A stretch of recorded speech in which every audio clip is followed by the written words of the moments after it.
Bonjour mes dix co-créateurs, c'est Lilou, je suis au Théâtre des Feux de la Rampe à Paris avec Arnaud Rioux. Bonjour Arnaud. Bonjour.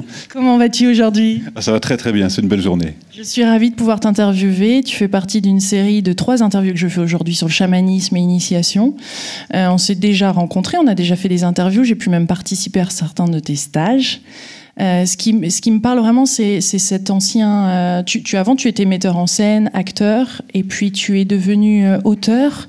Tu as exploré, t'as voyagé un petit peu comme ça, un peu partout dans le monde, t'as rencontré des chamans dans différents pays ? Ouais, j'ai eu la chance de voyager très tôt en fait, et il y a toujours pour moi dans le voyage la curiosité de rencontrer l'autre et la curiosité de se découvrir et de se rencontrer soi-même. Et donc c'est ce qui fait que j'ai plus été attiré par des pays comme le Tibet, comme l'Inde, comme la Mongolie, comme que les Baléares ou autre chose qui ont beaucoup de cachets aussi. Mais disons que j'étais plus intéressé par le grand mystère, et voilà, depuis que je suis enfant, je suis vraiment je me questionne, je m'interroge, je suis curieux de ce grand mystère, non pas pour le résoudre, mais pour continuer à m'y sentir à l'aise. Donc j'ai voyagé dans beaucoup de pays. J'ai eu la chance dans ma vie non seulement de rencontrer, mais de passer quelques années en intimité avec des maîtres. Ouais. Alors on va parler de ce chamanisme et comment incarner ce chamanisme, pourquoi l'incarner maintenant et comment le pratiquer au quotidien, comment être chaman au quotidien. Tu as écrit « Réveiller le chaman en vous ». C'est sorti quand, ça, il y a à peu près 1 an ou 2, non ? Il y a juste 1 an. Ouais. Juste 1 an, ça a énormément marché. Les gens, donc ça plaît, c'est un thème qui plaît, hein, le chamanisme. Et c'était pas à gagner du tout, parce que c'est vraiment pas, c'est mon 6e livre, et quand j'ai écrit celui-là, je m'attendais pas du tout à ce qu'il y ait un tel succès, parce que c'est un livre qui reste un livre intime, où je parle, et quand mon éditeur on a parlé de ce sujet-là, j'ai dit non, chamanisme, j'ai pas envie d'écrire sur ce sujet, ça fait partie de mes pratiques intimes, et j'ai pas tellement envie de le livrer, parce que je veux pas qu'il y ait de confusion entre des pratiques intimes et quelque chose qui est très sensible, et puis le grand public qui pourrait faire une espèce de matérialisme spirituel. J'avais peur de ça. Et puis en fait, en méditant, je me suis dit mais non, il s'agit juste en fait de transmettre mon expérience, parce que pour moi le chamanisme n'est pas un monde à part, pas plus que la spiritualité n'est un monde coupé du matérialisme.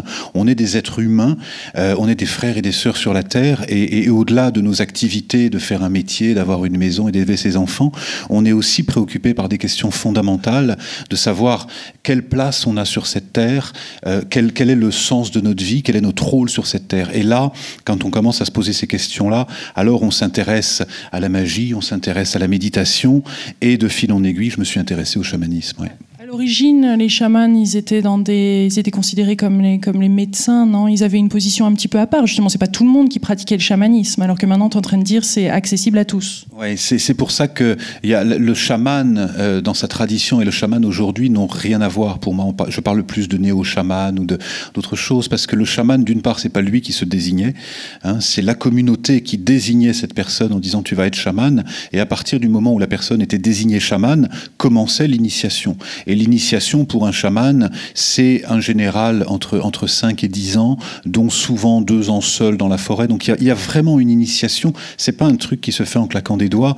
Et de la même façon qu'on met 7 ans pour apprendre la médecine, on va passer beaucoup de temps dans la forêt à développer notre ressenti, à développer d'autres formes d'intelligence pour pouvoir être chaman. Et c'est pas un titre qui vient comme ça. C'est vraiment c'est une utilité très précise, parce que dans les populations, je pense au Tibet ou en Inde ou en Mongolie, quand on avait besoin du chaman, c'était très concret, par exemple, parce que, je sais pas, il y a un troupeau de moutons et le troupeau de moutons est décimé, on sait pas pourquoi. Alors, qu'est-ce qui fait qu'il y a cette maladie ?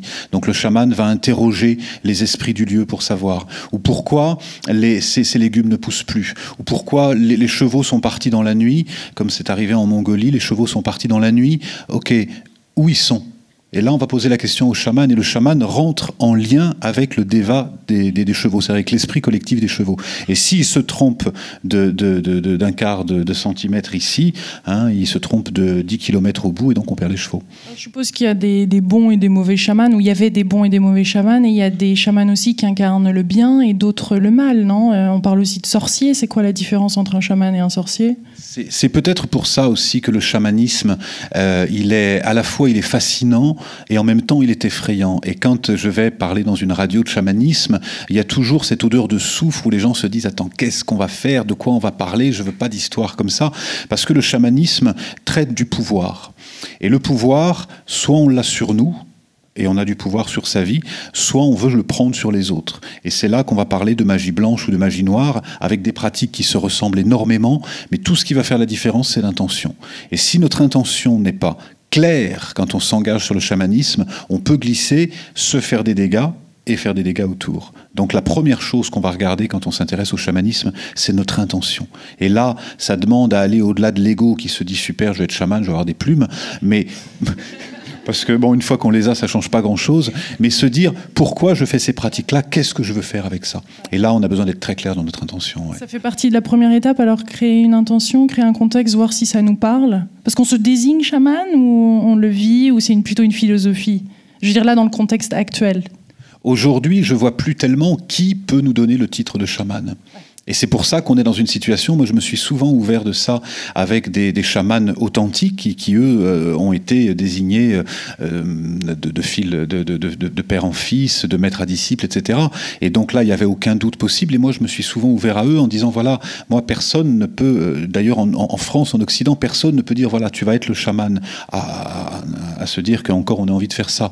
Et la question, c'est qui peut nous décider ? Et il y a qu'en fait que nous-mêmes qui pouvons sentir. Alors pour moi, il n'y a pas un titre, mais il y a marcher sur les traces du chaman, il y a réveiller le chaman en soi, de la même façon qu'on peut avoir beaucoup d'intuition sans être un voyant et sans mettre une plaque de voyant, mais avoir beaucoup d'intuition. Et ça, c'est quelque chose que j'ai découvert avec le bouquin, c'est qu'en fait, on a tous énormément d'intuition.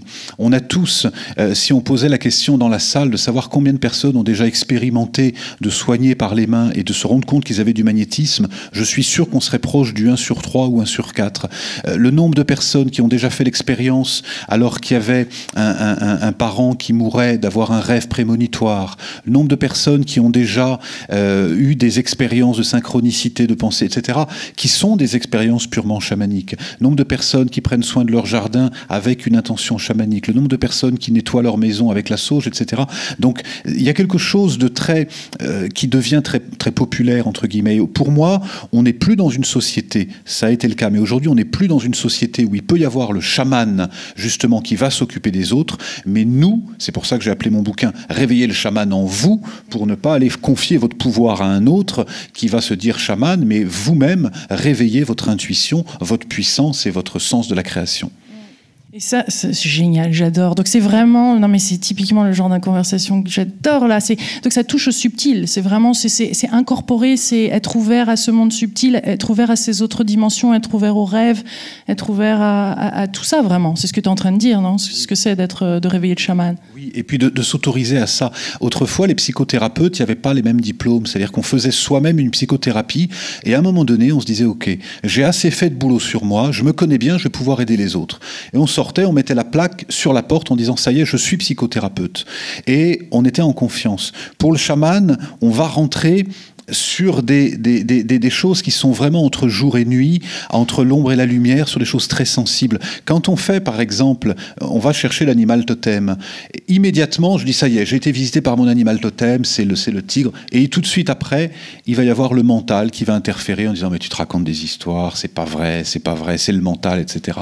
Et on est tous, dès qu'on développe l'intuition, on est à cheval entre les véritables informations qui viennent d'un autre espace que l'espace mental ou cérébral et les informations qui viennent du mental. Et on a les deux qui viennent se superposer au même instant. Il y a une intuition qui vient d'ailleurs et dans le 15e de seconde qui suit, il y a le mental qui interfère et qui vient se superposer. Et le travail du chaman, c'est de faire le tri, de passer au tamis les pensées pour se dire, ok, ça, ce sont des informations qui viennent d'ailleurs. Et quand on s'appuie sur ces informations qui viennent d'ailleurs, on peut commencer à collaborer avec l'invisible, à travailler avec l'invisible de façon naturelle, parce que c'est naturel de travailler avec l'invisible. Les populations le font. Des fois, on me dit « Ah oui, mais le chamanisme, c'est une mode. » Ça m'énerve quand on dit ça. Le chamanisme, ça a 80 000 ans. On a juste oublié que ça existait pendant 20 ans. Mais ça existe sur les 5 continents depuis 80 000 ans. Tous les hommes de la Terre se sont intéressés à l'invisible, se sont intéressés à quelque chose de plus grand. Et s'ouvrir au chamanisme, c'est s'ouvrir à cette partie plus grande que nous. Et c'est aussi ce que j'entends aussi, c'est vraiment se valider. C'est se valider soi et non plus d'attendre un autre chaman ou quelqu'un d'extérieur ou un thérapeute ou un gourou, entre guillemets, ou quelqu'un d'autre pour nous valider et se donner cet accord qu'on pourrait se donner à soi-même. Oui, oui, et bien sûr, on peut être tenté quand on a des périodes de doute d'aller voir un voyant, d'aller voir un guérisseur, alors que dans l'essence, j'insiste là-dessus, dans l'essence, on a ces capacités en nous. Je dis dans l'essence parce que si on va au-delà de l'essence, on va se dire, ah bah oui, après tout, je peux guérir tout le monde et je vais me guérir uniquement par imposition des mains alors que j'ai quelque chose un peu lourd, ou je vais vouloir aider d'autres, mais en essence, si je travaille ça régulièrement, on a ces capacités, chacun d'entre nous. Et après, à la même façon qu'on pourrait dire qu'en essence, on est tous Mozart, en essence, on est tous Thierry Marx, et en essence, on est tous le Christ, en essence. Et tout notre travail, ça va être d'aller vers la forme de chamanisme qui nous appelle, parce qu'on a tous un lien avec une forme de chamanisme qui nous appelle. Les uns vont être très en lien avec le petit peuple, vont marcher en forêt, voir les fées, percevoir les gnomes, percevoir ces dimensions invisibles. D'autres vont, on parlait des chats tout à l'heure, d'autres vont avoir une communication avec les animaux qui va très très loin. La communication intuitive, si vous êtes renseigné là-dessus, c'est phénoménal de voir jusqu'où on peut aller dans la communication intuitive. Et d'autres vont s'intéresser à la guérison, d'autres vont s'intéresser à la communication avec les défunts ou avec la communication avec l'esprit des arbres. Et plus on va devenir un expert, plus on va être précis dans notre connaissance de la communication animale ou de la communication végétale ou minérale. Comment ne pas basculer dans la folie ? C'est un sujet que je connais bien pour mon histoire personnelle et c'est toujours quelque chose que j'ai abordé avec énormément de circonspection et de discernement, mais le discernement ne doit pas être associé à la fermeture du cœur. Et là, c'est là que la posture doit être juste, c'est que soit on se dit « Ah ouais, c'est génial, c'est le chaman, en fait, ça y est », et on finit par plus parler dans le micro, ou alors on va au contraire ne refuser l'expérience avant même de la regarder. Et pour moi, c'est vraiment comment on peut trouver cet équilibre entre s'intéresser au chamanisme en étant pragmatique, pas cartésien, pragmatique, avec le discernement. Et donc, qu'est-ce qu'on fait ? On fait l'expérience. Et si l'expérience fonctionne, c'est ce que je dis toujours dans mes conférences, ne croyez pas ce que je dis. Expérimentez-le. Ouais. Si ça fonctionne, gardez-le pour vous. Ça ne fonctionne pas, vous le laissez de côté. Mais si ça fonctionne, utilisez-le. Ouais. Hein ? L'imagination, comment savoir si c'est réel ou si c'est l'imagination ? Comment distinguer les deux ? Une partie de moi a envie de dire, du moment qu'on est en train de le vivre, ma foi, c'est déjà bien réel. Et moi, je rajouterais par le boulot. Par la constance, c'est-à-dire qu'on peut avoir à un moment donné quelque chose qui va se passer, on va se dire mais c'est incroyable, j'ai eu cette pensée-là, c'est arrivé, donc ça veut dire que j'ai agi sur l'événement. Ok, peut-être oui, peut-être non. Mais quand ça commence à se répéter de façon régulière, moi je raconte ça, j'ai eu par exemple, à titre personnel, j'ai eu un ulcère quand j'avais 24 ans, j'ai eu un deuxième quand j'ai eu 25, que j'ai soigné par les médecines chimiques, et je me suis dit j'en aurais pas un troisième. Et donc j'ai commencé à m'intéresser aux médecines alternatives et au chamanisme. Et dans tous ces moments de guérison, parce que j'ai eu ma guérison, il y avait la confiance et il y avait le doute. Et le doute me disait, attends, si ça se trouve, tu es en train de te raconter une histoire, tu vas te rendre malade, c'est pas bon ce que tu fais. Et la confiance qui disait, vas-y, continue, tu es sur la bonne route. Et il y a un moment donné, par l'expérience, parce qu'au bout de 15 jours, je me dis, tiens, c'est étonnant quand même, je commence à aller mieux. Puis au bout de 3 semaines, 1 mois, je commence à aller mieux. Et puis si je tiens un journal sur 100 jours ou plus, et que je maintiens ça, à un moment donné, je vais pouvoir dire, voilà, j'ai fait cette expérience, regardez mon journal, j'ai tenu 100 jours, il y a eu cette transformation. Et s'il y a eu cette transformation, parce qu'il y a eu une guérison, parce qu'il y a eu une amélioration dans notre vie quotidienne, là on peut se dire, là c'est l'initiation. On se dit, ok, j'ai été initié, ça fonctionne, et je l'intègre, je l'incarne dans ma vie. Alors c'est bien ça, décris-nous l'initiation, comment tu définis l'initiation ? Alors, dans l'initiation, il y a 3 types d'initiation. La première initiation, c'est l'initiation extérieure. C'est un maître qui va vous initier. Par exemple, un maître de Reiki qui va initier au Reiki, un maître de méditation qui va initier. Donc le maître est extérieur. Et on a besoin de ce maître pour apprendre, parce que quand on commence à méditer ou jouer du tambour, on ne sait pas très bien. Donc c'est le maître extérieur. Dans un second temps, c'est le maître intérieur. Et là, le maître intérieur, à un moment donné, souvent parce qu'on est passé longtemps avec un maître extérieur, on se dit, ça y est, je sais, j'ai plus besoin d'enseignants, j'ai plus besoin de maître. À l'intérieur de moi, je sais.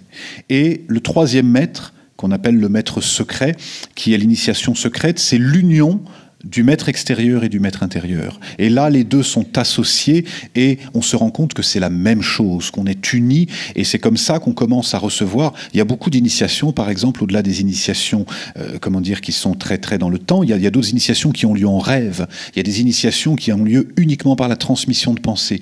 Et ces initiations secrètes ne peuvent se faire que quand il y a eu l'union du maître intérieur, du maître extérieur, et qu'il y a la naissance du maître sacré.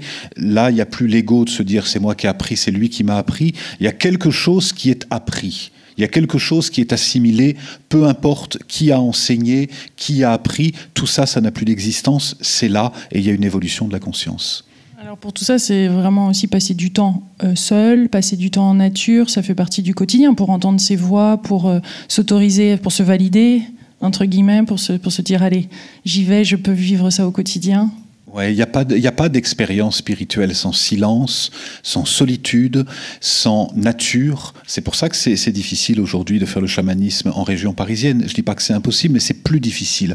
Mais on a besoin à un moment donné de revenir dans le silence et dans la solitude. Alors pas forcément 3 ans ou 5 ans comme le font les chamans, mais d'intégrer des temps où on est seul, parce que là, à ce moment-là, il n'y a plus l'autre. Sinon, on reste dans une superficie. Ouais, mais moi, je crois que les chamans... Oui, mais moi, je ne suis pas d'accord, parce que... Mais tu sais, moi j'ai lu un bouquin. Ouais, mais lui, il m'a dit ça. On est spectateur, on n'est pas acteur. On est spectateur, il n'y a rien qui se passe. Quand on est seul, à un moment donné, il y a une transformation initiatique. Et quand la transformation a eu lieu, là, c'est la différence entre le savoir et la connaissance. On est dans la connaissance parce que ça a été digéré. Or, ce qui nous fait avancer, ce qui nous nourrit, c'est pas ce qu'on a ingurgité, c'est ce qu'on a digéré. Alors pour le digérer au quotidien, qu'est-ce que ça donne comme ça? Quels sont les différents éléments? Quelles sont les clés? Quelles sont les pratiques? Qu'est-ce que tu pourrais nous enseigner là? Je suppose qu'il y a bien plus, et je sais que tu l'enseignes sur des jours et des jours, mais là, comme ça, qu'on pourrait démarrer dès maintenant. Alors, c'est peut-être là que le chamanisme 2.0 ou le néo-chamanisme ou le chamanisme moderne va se distinguer du chamanisme traditionnel. C'est qu'il y a tout un travail, et d'ailleurs le chamanisme, s'il arrive ici, il y a une vraie raison. Il y a eu, si on revient en arrière, la psychothérapie qui servait, la psychiatrie, puis la psychanalyse, puis la psychothérapie qui servait à soigner les démons, à soigner les fous. Et puis à un moment donné, on est allé au-delà de ça, ça a été la psychothérapie pour aller mieux, pour se sentir mieux dans ses pompes.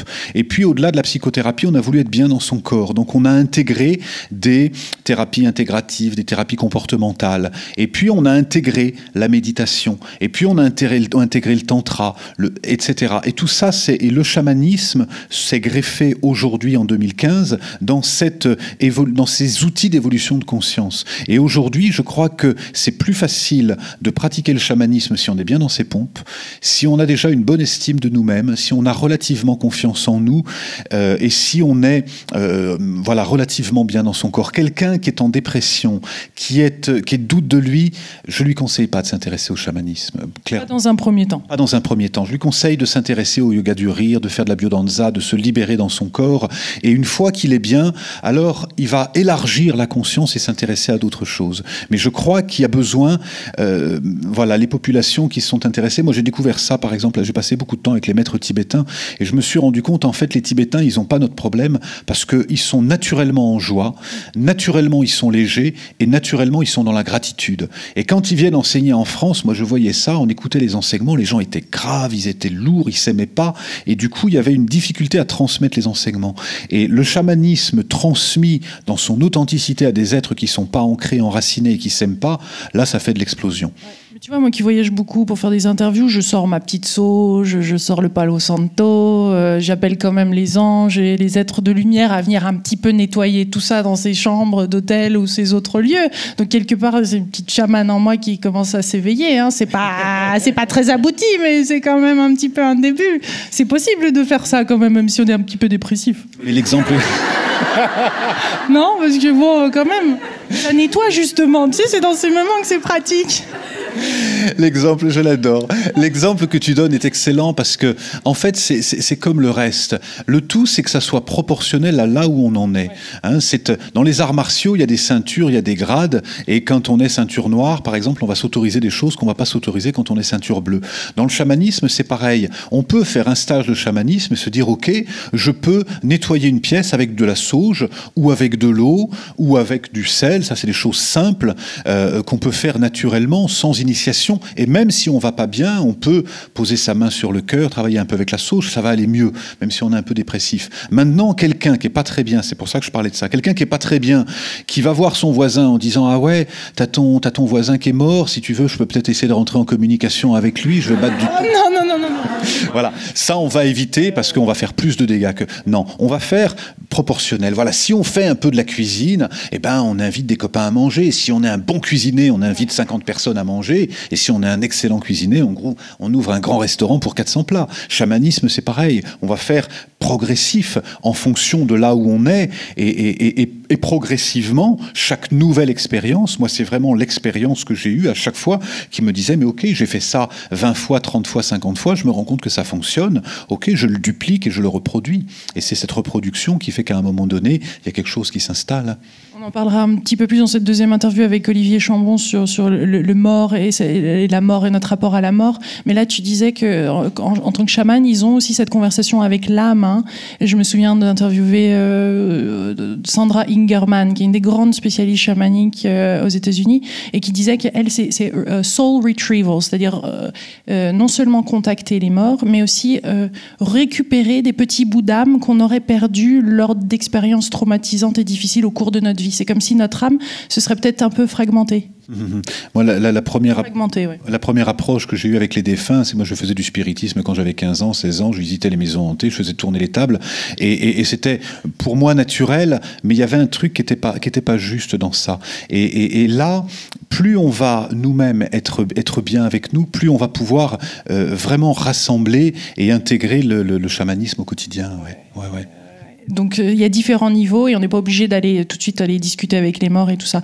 Donc les pratiques, méditer, passer du temps en nature, écouter son intuition, peut-être poser sa main sur le cœur. En fait, les pratiques, elles sont naturellement très simples. Le chamanisme, c'est un retour au bon sens, c'est un retour... Pour les chamans, en fait, tout est vivant. C'est-à-dire, il n'y a pas la vie, la mort, il n'y a pas l'ici, le maintenant, il n'y a pas l'ailleurs et il n'y a pas l'avant et l'après.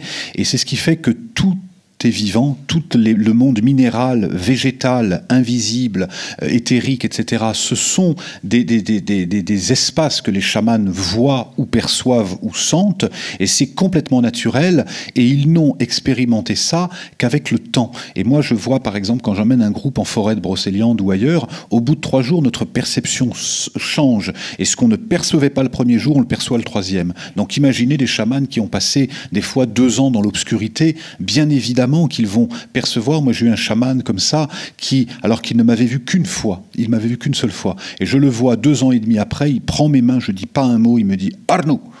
Et là, je regarde ça, je me dis, mais quelle perception, quelle sensation de me reconnaître comme ça, alors que... Et ça, c'est simplement qu'il avait développé une telle capacité de présence et de perception dans ses mains, et donc ça, c'est quelque chose qui se travaille, qui demande du boulot. Et pour les chamans, cette sensibilité permet d'accéder à tous les mondes du vivant, animal, végétal, et voyager, et quand on voyage, on se prend conscience, en fait, qu'on est tous reliés les uns les autres. Et ça, c'est vraiment un enseignement chamanique, c'est pour ça, vers quoi aller, déjà prendre conscience qu'on est tous reliés les uns aux autres. Dernièrement, j'ai quelqu'un qui est venu me voir dans mon cabinet, c'est une histoire qui m'a beaucoup marqué, c'est un soldat qui revenait de Syrie, et il me dit, voilà, j'avais quelqu'un en face de moi, j'ai tiré, je l'ai tué, je l'ai vu tomber. Et quand je lui pose la question de savoir qu'est-ce que tu as senti quand tu as vu cet homme tomber, il m'a dit, quand il est tombé, j'ai eu l'impression qu'une partie de moi mourait. Et c'est vraiment quelque chose qui m'a marqué parce que quand on fait ça à l'autre, c'est à une partie de nous-mêmes qu'on fait. Et plus on a la conscience, pourquoi moi ça fait 15 ans que je mange plus de viande, que je peux plus manger d'animaux, même écraser un moustique, je suis incapable de le faire parce que je suis trop sensible pour ça.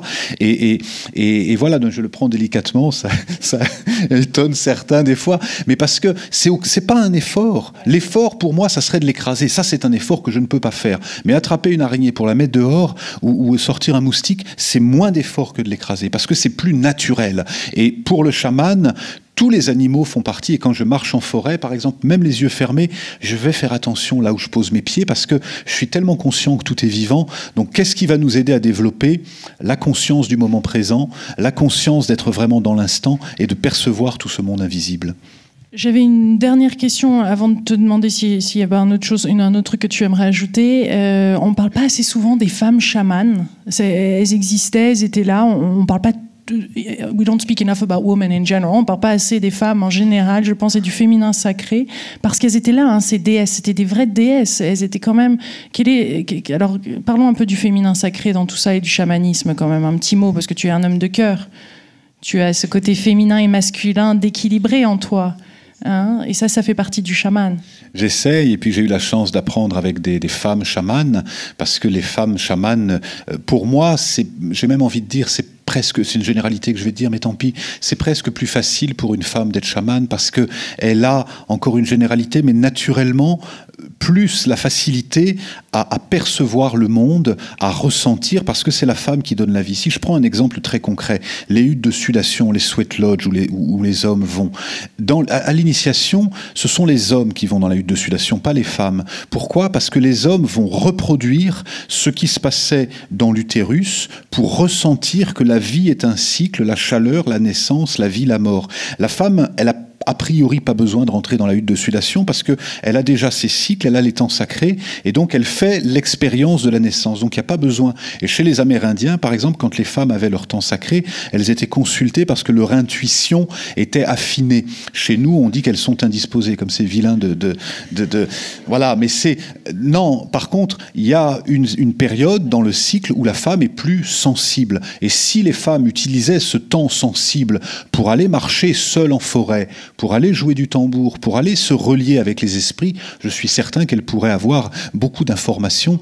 Et là, je parle de ça en tant qu'homme, mais c'est vraiment la perception que j'ai, et la perception que j'ai eue avec les femmes chamanes avec qui j'ai été initié m'a confirmé ça, qu'il y a vraiment des chamans très puissants chez les femmes. Après, c'est juste le jeu des hommes, comme il y a eu chez les cathos et autres qui ont voulu raconter des histoires. Mais dans l'essence, la sorcière, dans notre histoire à nous aussi, hein, parce que les druides chez les Celtes, les druides et les sorcières étaient justement des magiciens qui jouaient de la magie, qui jouaient de l'invisible et qui allaient vers cette ouverture de conscience.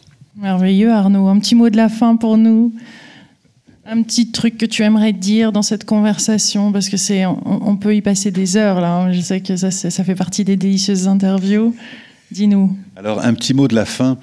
Alors, c'est une invitation justement à vous dire qu'il n'y a pas de fin. Il n'y a pas de fin parce qu'il n'y a rien qui commence, il n'y a rien qui débute, il n'y a rien qui s'arrête.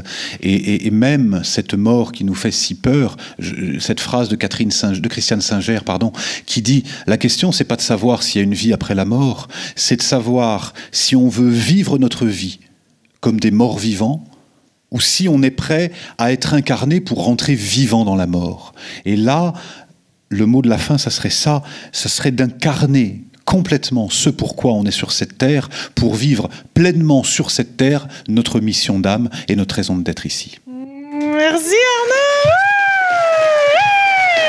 C'est magnifique. Gros bisous des co-créateurs. Au revoir et merci d'avoir regardé cette vidéo. On vous embrasse très très fort des feux de la rampe. Merci.